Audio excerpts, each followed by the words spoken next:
Salam saudara-saudara, apa kabar? Saya berharap kita semua diberkati dalam cinta kasih Kristus. Keluarga kita masing-masing dipelihara olehnya, sekalipun masih harus berkebaktian di rumah, berbagai aktivitas di rumah, bekerja, belajar dari rumah. Namun kita tetap ada dalam sukacita. Kita kembali akan membaca dan merenungkan firman Tuhan. Melalui kebaktian rumah tangga hari ini, kita akan merenungkan kesaksian firman Tuhan di dalam surat Rasul Paulus kepada jemaat di Roma, pasalnya yang ke-6, ayat pertama sampai ayat ke-11. Roma pasalnya yang ke-6, ayat pertama sampai ayat ke-11. Marilah tenang dan berdoa.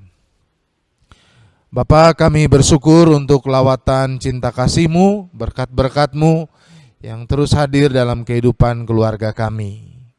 Sehingga kami boleh berada dalam keadaan yang baik, kami bisa tetap ada dalam sukacita.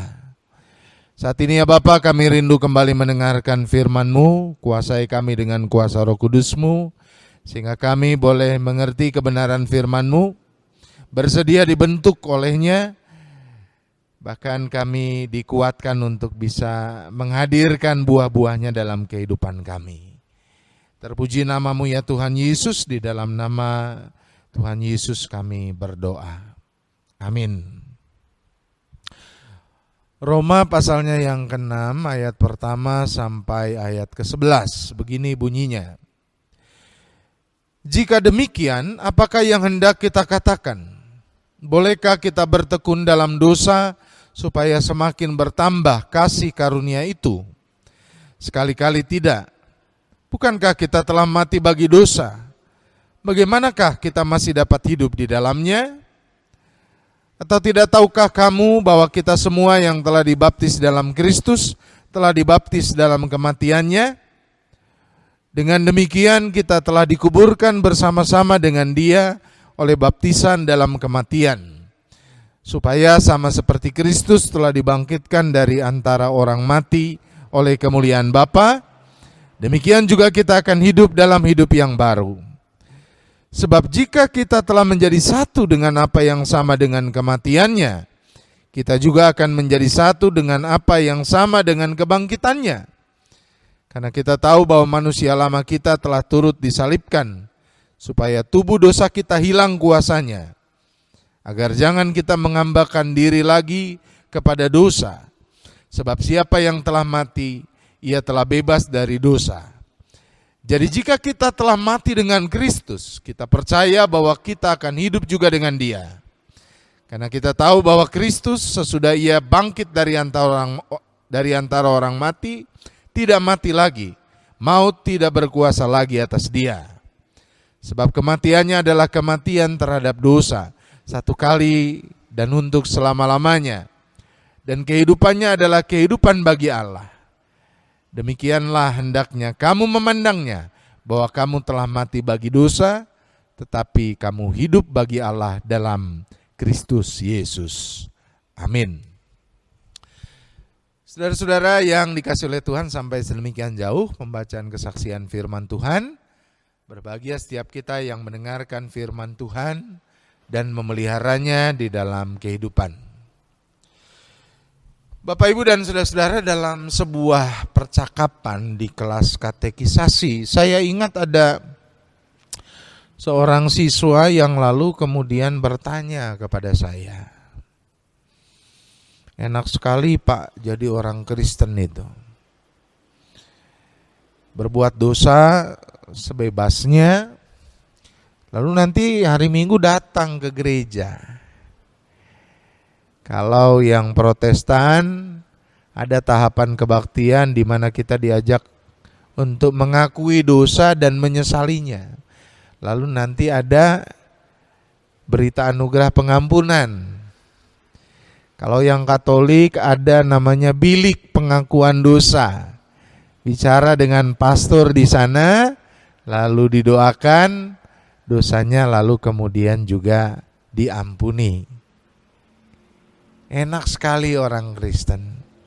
Pulang dari gereja, Lalu kemudian bisa bebas berbuat dosa lagi, nanti hari Minggu datang lagi, pengakuan dosa lagi. Nah, saudara-saudaraku yang terkasih, siswa ini lalu kemudian mengakhiri apa yang diungkapkannya dengan bertanya, apa benar pemahaman iman seperti itu? Nah, saudara, ini pasti pemahaman iman yang keliru, saudara-saudara ya. Tapi sekalipun keliru, banyak yang melakukan. Ya, orang Kristen seperti saya dan saudara, banyak yang kemudian menganggap pemahaman itu keliru, tapi kita melakukannya. Kita menganutnya, saudara. Saudara-saudaraku yang terkasih, pemahaman seperti ini, itu kemudian pemahaman yang salah mengartikan keselamatan dari Allah. Pada minggu lalu kita sudah belajar bahwa dalam iman Kristen jelas keselamatan bukan berdasarkan perbuatan baik, bukan berdasarkan pahala, tetapi berdasarkan anugerah. Jadi saudara-saudara, dari sisi kita cuma-cuma, tetapi dari sisi Allah harganya mahal. Pengorbanan putra tunggalnya Tuhan kita Yesus Kristus yang disalibkan dan mati, itulah yang mengganti hutang-hutang dosa kita. Karenanya saudara-saudara, kalau kita katakan, wah kalau begitu hidup bebas gampang saja, nanti mengaku dosa di minggu berikutnya, itu saudara-saudara sama dengan mengatakan bahwa pengampunan dari Allah itu murahan. Dan itu saudara-saudara yang tidak boleh kita pegang. Karena pengampunan dari Allah itu saudara-saudara sekalipun cuma-cuma, itu adalah sesuatu yang mahal dan harus dijaga. Dalam renungan minggu yang lalu, kita belajar bahwa cara menjaganya adalah hidup tertib. Hidup teratur, tidak serampangan saudara. Wilayah iman harus menuntun kita agar hidup kita semakin bertobat, semakin baik hari lepas hari. Jadi kalau kita ke gereja saudara-saudara, kita itu bukan sedang memakai jaket dosa ya. Jadi kalau mau masuk ke gedung gereja, jaketnya dilepas dulu gitu. Nanti pulang gereja, maka jaket dosanya dipakai lagi. Nah, jadi di dalam gereja kita munafik semua. Keliru saudara. Harus hidup tertib, hidup teratur. Harus betul-betul waspada. Karena kita ini rentan, sekalipun sudah diselamatkan, maka kita bisa jatuh lagi ke dalam dosa. Dan hari ini Bapak Ibu dan saudara-saudara, anak-anakku yang terkasih, kita belajar bagaimana hidup dalam persekutuan dengan Tuhan. Itulah yang akan membawa hidup kita tertib dan teratur. Jadi kalau mau hidup kita ini bisa dijaga tetap baik, hidup kita yang rentan ini tidak pecah berkeping-keping karena kecenderungan kita mengikuti hawa nafsu, maka hiduplah dalam persekutuan dengan Allah. Hiduplah dalam relasi dengan Allah. Caranya bagaimana saudara-saudara? Caranya harus ada perjuangan terus-menerus untuk bisa menjaga ketetapan Allah dalam kehidupan kita dari hal-hal yang kecil. Dari hidup berkeluarga, lalu kemudian kita bisa membawanya ke dalam kehidupan yang lebih luas. Misalnya begini saudara-saudara, orang yang pernah menjadi pecandu minuman keras atau alkoholik, itu pernah bersaksi saudara-saudara bahwa sebetulnya kecenderungan dia untuk berbuat dosa itu dimulai dari satu sloki kecil saudara. Namun karena dia tidak waspada, ketetapan firman Tuhan tidak hidup dalam dirinya saudara-saudara, lama-lama menjadi kebiasaan lalu kemudian menjadi candu, volumenya menjadi bertambah saudara, dan akhirnya dia tidak bisa keluar dari kebiasaan buruk itu. firman Tuhan tidak hidup dalam dirinya. Dari hal-hal kecil, dia melupakan firman Tuhan itu, sehingga dia kemudian jatuh ke dalam dosa. Relasinya, persekutuannya dengan Allah lemah. Ada kisah lain saudara-saudara, misalnya juga tentang seorang pembunuh berantai. Dia bersaksi saudara-saudara, kenapa dia bisa membunuh dengan begitu keji? Awalnya saudara-saudara adalah karena dendam yang dia pelihara dari hal-hal kecil terhadap ibu kandungnya, seorang perempuan. Lama-kelamaan dendam ini makin membara saudara. Dia mulai membenci ibunya, dan pada akhirnya kebenciannya kepada ibunya ini pun diikuti dengan kebencian terhadap perempuan. Dia melakukan serangkaian pembunuhan saudara, dan semua korbannya adalah perempuan. Dari dendam yang kecil, dari kekecewaan yang kecil saudara-saudara.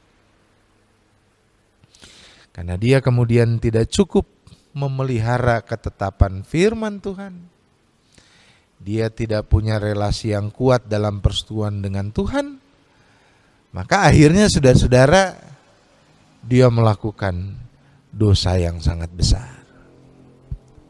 Nah saudara-saudaraku yang terkasih, inilah yang kemudian mau kita hadirkan sebagai cara hidup yang baik dalam keluarga kita masing-masing. Cara hidup berelasi dengan Tuhan, bersekutu dengan Tuhan. Dengan itu maka kita akan selalu dijaga untuk tidak jatuh ke dalam dosa. Waktu saya kecil ada lagu yang menurut saya sangat fenomenal. Sampai sekarang saya masih ingat saudara. Baca kitab suci, doa tiap hari. Kalau mau sungguh. Baca kitab suci, doa tiap hari. Nah, biarlah di dalam kehidupan rumah tangga kita, keluarga kita, itu kita kembangkan, kita lakukan. Mungkin hari-hari ini kehidupan keluarga Kristen sudah mengikuti perkembangan zaman, sudah modern saudara ya. Jadi kebiasaan untuk berdoa bersama, kebiasaan untuk beribadah bersama, itu sudah mulai hilang. Ini masa pandemi corona ini ada bagusnya juga. Ya, altar atau mezbah keluarga itu menjamur kembali.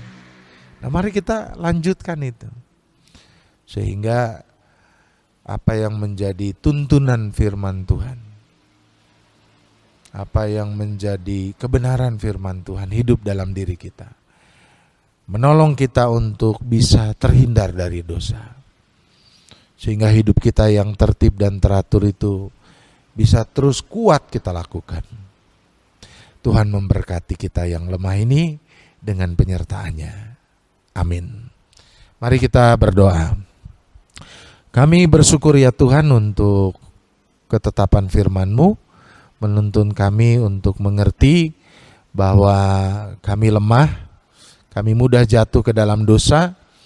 Hidup kami yang tertib dan teratur hanya bersifat sementara jikalau Tuhan tidak menjaga kami. Biarlah kiranya persekutuan kami, relasi kami dengan-Mu tetap kuat. Kami mau mulai itu melalui doa kami, melalui pembacaan firman-Mu, terutama di tengah keluarga kami. Sehingga kami boleh menghindari dosa dimulai dari perkara-perkara kecil. Terima kasih ya Bapa. Kami mau terima firman ini dalam hidup kami, di dalam nama Tuhan Yesus kami berdoa. Amin.